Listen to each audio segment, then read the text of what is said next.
আবারও মানবিকতার এক উজ্জ্বল দৃষ্টান্ত স্থাপন করলেন বাঁকুড়া জেলা পুলিশের দুই কর্মী। বড়জোড়া হাইওয়ে মোবাইল ডিউটি পালনকালে এক নজিরবিহীন সাহসিকতার পরিচয় দিলেন বড়জোড়া থানার দুই পুলিশ কর্মী।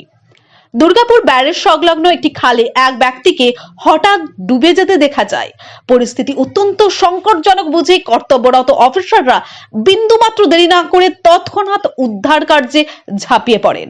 বড়জোড়া থানার এএসআই আমির হোসেন এবং এনভিএফ কর্মী অমিতাভ মাহাতো ইউনিফর্ম পরিহিত অবস্থাতেই খালের জলে ঝাঁপ দেন।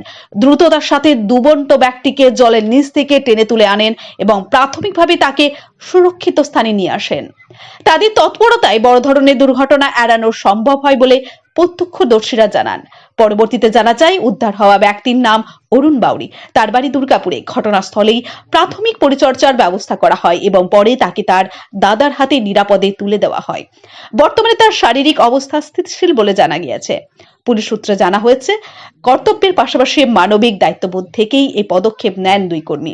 তাদের সাহসিকতা, তৎপরতা ও কর্তব্যনিষ্ঠা এলাকাবাসীর প্রশংসা কুড়িয়েছে। এই ঘটনা আবারও প্রমাণ করল, বিপদের মুহূর্তে পুলিশ শুধু আইন রক্ষকই নয়, মানুষের জীবন রক্ষায়ও সর্বদা প্রস্তুত।